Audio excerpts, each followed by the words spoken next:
Meie järgmine osaleja on Kristo Tallinnast. Kristo on rõõmsameelne noormees ja aktiivne haridustegelane. Sisimas on Kristo juba poisipõlvest peale unistanud laulja karjäärist. Kristo soovib juba järgmine kord pääseda laulukaare alla lõõritama. Ega ma kooris kunagi väga laulnud ei ole, et ma olen rohkem selline duši all laulja, aga üks hea sõber ütles, et täitsa hea hääl, et võiks proovida. Kas Kristol õnnestub pälvida ka žürii heakskiit ja astuda sammukene oma unistusele lähemale? See selgub pärast väikest pausi. Järgmine palun. Üks kandidaat päevas. Tervist! Tere, mina olen Kristo. Ma soovin pääseda laulupeole. Laulupeole, väga tore, väga tore. Kristo, mida sa laulad meile täna? Ma laulan laulu nimega... Peahoogu. Sa ei laula laulu nimega, sa laulad laulu pealkirjaga. Lauludel pole nimest, laulu on pealkirjad, jah? Ma laulan laulu pealkirjaga Legendaarne. Legendaarne. Sa tahad pääseda laulupeole laulukaare alla hip-hop looga. Legendaarne. Ei. Heiti Talvik, Legendaarne. Heiti Talvik, suurepärane oivaline poeet. Jälle vaarun koju pisarais ja purjus, kui naeruväärselt elurõõmus nõrjus. Teame küll seda kõik. Hästi. Ma soovin sulle edu, Kristo. Üle heliseva luite liiva keerleb kajakate legendaarne lend. Üle virvendava valge liiva matkan ma käe kõrval väike vend. Jah, väga hea. Kristo olid, jah? Kus sa oled praegu? Stuudios. Ei. Sa ei ole stuudios, sa ei ole üldse stuudios, sa oled mere ääres. Sul on väike vend, venna raasukene on käe kõrval, ta on väsinud. Ta silmad vajuvad kinni, jah. Üleval lendavad kajakad, suured sümbolid. Tuleta meelde, mida su isa ütles sulle, jah. Ela sisse, jah. Pane edasi, come on, jah. Läks uuesti, võtame uuesti. Üle heliseva... Aitäh sulle, Kristo, väga hea. Vaata, see Talviku luuletus on täiuslik luuletus, see on selline luuletus, kus sa ei saa ühtegi häälikut, ühtegi foneemi, sa ei saa ära vahetada. See on sisu ja vormi ainuvõimalik kooskõla. Kõik on täpselt paigas, jah?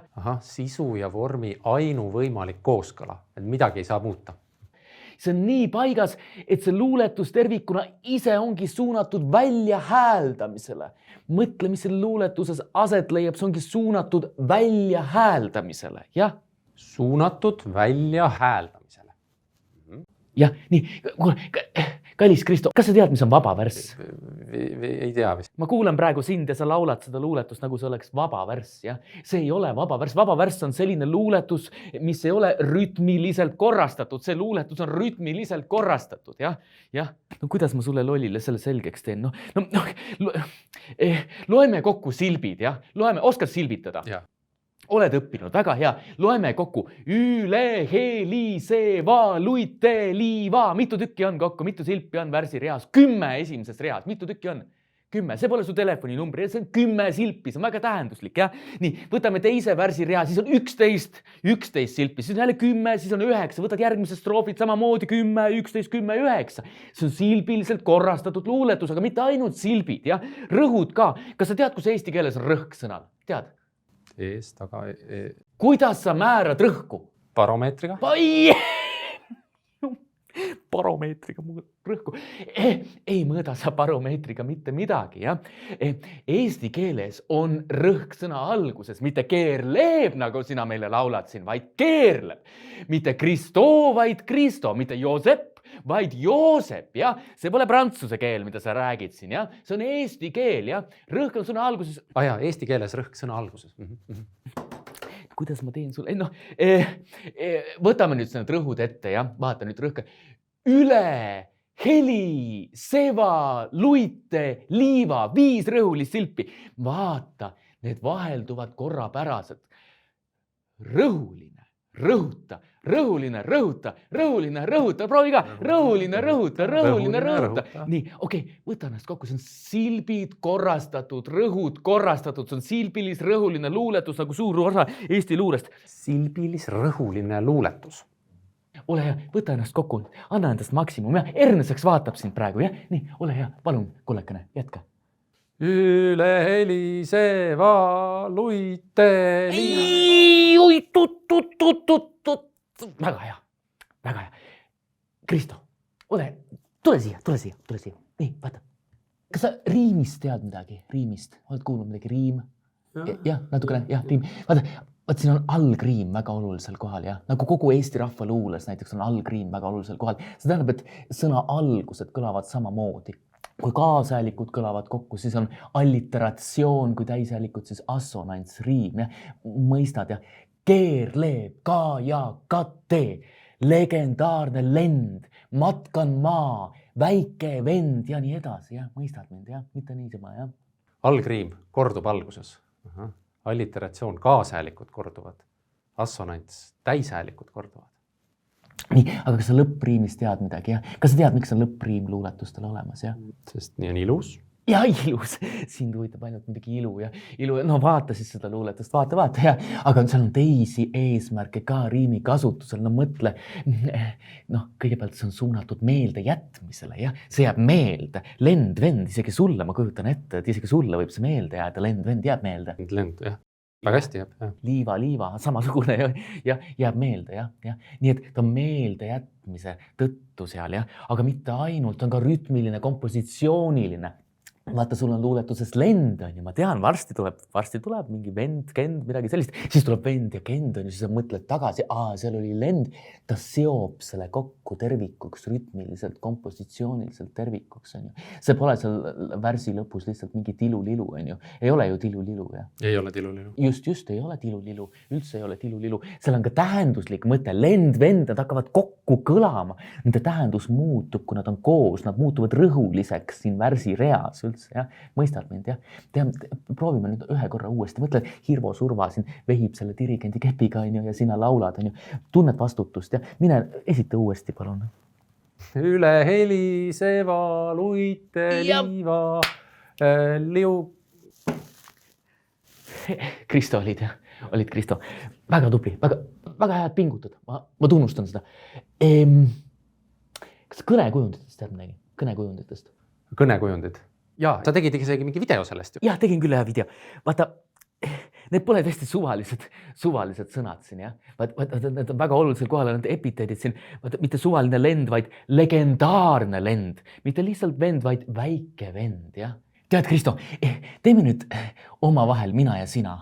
Teeme nüüd sellise kokkuleppe, et sa lähed ja harjutad natukene, teed need asjad selgeks endale. Ja siis tuled tagasi ja vaatame, kuidas selle laulupeoga jääb nüüd, on ju. Jah, sobib sulle?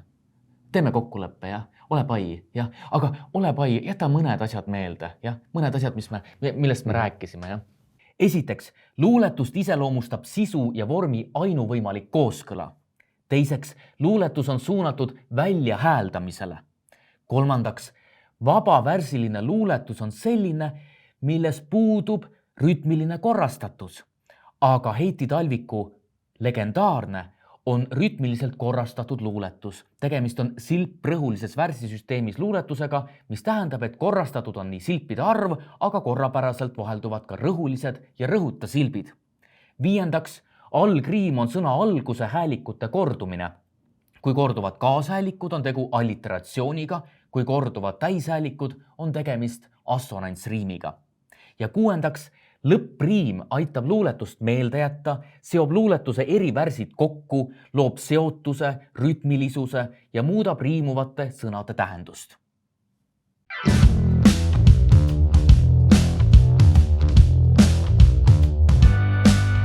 Nii, tere jälle. Sa oled Kristo, jah? Olid Kristo, jah? Tere, ja. Noh, palun, ole hea. Üle heliseva luite liiva, keerleb kajakate legendaarne lend, üle virvendava valge liiva. Matkan ma käe kõrval väike vend. jah, aitäh sulle, Kristo, aitäh sulle. Ma näen, et sa oled väga tublisti pingutanud, jah. Ühesõnaga, me mõtlesime pikalt sinu peale ja ma tõesti arvan, et sa oled väga äge vend. Mulle tõesti meeldib, mis sa teed, jah. Aga mõtlesin, et võib-olla sinu natuurile sobiks mõni teine koor natukene paremini. Et võib-olla sinu nišš oleks mõnes teises kooris. Aga mis ma jälle valesti tegin siis? Ega sa ei teegi otseselt midagi valesti. Jah, et siin mängivad rolli need nüansid rohkem, väikesed nüansid, et lihtsalt otsustavaks saab võib-olla asjaolu, et Kristo sa ei oska laulda.